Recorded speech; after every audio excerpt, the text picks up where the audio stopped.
안녕하세요. 경자랑소 TV입니다. 오늘은 어쩔 수 없이 또 이 속보라는 말을 쓰지 않을 수가 없을 것 같은데, 지금 7월 달에 22번째 부동산 대책이 나오기로 되어 있죠. 근데 그에 앞서서 지금 1년 미만 보유주택을 팔게 되면 양도세 80%를 물린다라는 기사가 나왔더라고요. 이게 뭐냐면, 일단 관련 내용은 뒤에서 살펴보기로 하고요. 근데 결국에 이 양도세를 자꾸 높이게 되고 또 부동산 규제를 하게 된다고 해서 과연 이게 집값이 쉽게 바뀔 것이냐. 입장을 바꿔놓고 생각을 해봐도 저 같아도 양도세가 올라간다 그러면 쉽게 내놓지를 못할 것 같아요. 오히려 그 부동산 규제가 되는 기간 동안을 차라리 그냥 더 보유하고 말지 않을까라는 생각을 해보게 되는데, 관련 기사를 한번 살펴볼까요? 부동산 단기 투자에 최대 80% 양도세율을 적용하는 법안이 추진된다. 7일 보유기간 1년 미만 주택을 매매할 때 양도소득세를 현행 40%에서 80%로 2배 올리는 소득세법 개정안을 발의했다라고 했는데요. 이게 만약에 이제 입법화가 되고 나면 보유기간이 1년이 되기도 전에 파는 주택에 대해서는 양도소득세를 80%를 매긴다는 거거든요. 그렇게 되면 예를 들어 1년 안에 뭐 1,000만 원의 수익이 났다. 그러면 800만 원을 세금으로 내야 되는 겁니다. 이런 규제들이 자꾸 나오게 되면 이 정도의 어떤 수익을 발생시키는 물건에 대해서 그 집을 보유하고 있는 사람은 오히려 차라리 장기 보유를 해버리고 마는, 그럼으로 인해서 시장에 물건들이 계속해서 더 공급이 되고 또 기존에 가지고 있던 다주택자들이 집을 내놓아야지만 이 아파트 값이 좀 잡히는 현상들이 나타날 텐데, 그러지 못함이 너무 아쉽습니다. 이게 정부가 작년 12월 16일 부동산 대책 때 상향 발표했던 50%보다 높게 되는 거잖아요. 그러니까 이 부동산 규제가 지금은 거의 한 달 앞을 내다보기가 어려울 만큼 계속해서 새로운 법안들이 발의가 되고 있고요. 또 입법이 되고 있고 그렇게 되고 있어요. 그래서 나오고 있는 이 부동산 규제에 대해서 좀 민감하게 접근을 해서 바라볼 필요가 있을 것 같고요. 근데 이제 문제는 실거주하지 않는 주택에 대해서는 또 더 무거운 세율을 부과하는 방안도 검토 중이라고 합니다. 80%를 1년 미만 보유자에게 부과를 하게 되는데, 그마저도 실거주하지 않는 주택에 대해서는 더 무거운 세율을 부과하게 된다. 과연 얼만큼이나 많은 세금을 부과를 하게 될지 참 궁금하네요.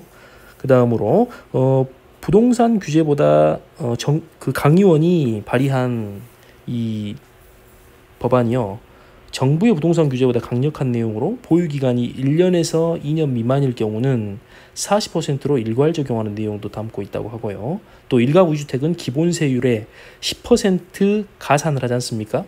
그래서 20%로 가산 상향하고 3주택 이상 다주택자에 대해서는 가산세를 30%로 10%도 올리기로 했다고 하네요. 또 미등기 양도성 양도 자산에 대해서는 현행 70% 양도세율을 90%로 강화한다. 정말 무서운 대책들이 계속해서 나올 것으로 보여지네요. 이 같은 강력한 부동산 매매 폭탄 세율 적용 기조에는 현재 수준의 세율로는 부동산 투기를 막기가 역부족하다는 인식이 깔려 있는 것으로 보인다. 그러니까 공급을 늘려서 이 부동산 집값이 그 안정이 되게 하려는 그런 정책보다는 어찌됐든 당장 어떻게든 투기 수요를 막아보려는 그런 접근으로만 지금 중책이 나오고 있다는 것이 너무나 안타까운 것 같고요.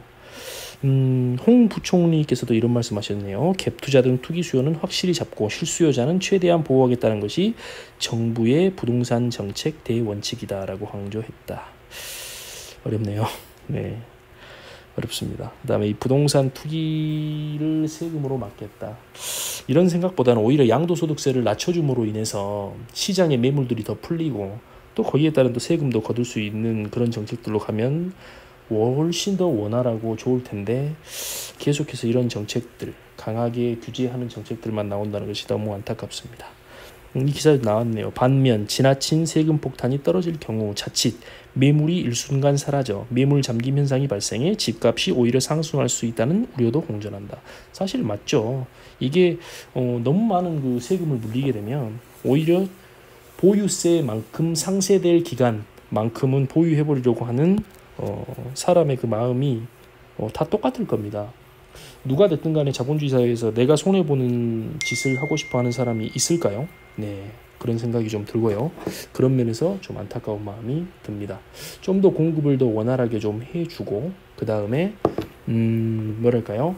공급을 하기가 어려운 상황이라면 가지고 있는 다주택자들이 가지고 있는 매물들이 시장으로 쏟아져 나올 수 있도록 하는 방안들을 고민하는 것이 더 좋을 것 같은데, 찬바람을 불게 해서 다주택자들이 매물을 꽁꽁 끌어안고 있게 하기보다는 좀 규제를 좀 완화하는 햇볕 정책을 좀 써서 시장으로 매물들이 튕겨져 나올 수 있는, 지금까지 거둬들였던 시세 차익들을 한번 털고 갈 수 있게끔 해주는 정책들이 나오면 더 좋지 않을까라는 짧은 생각을 한번 해봅니다.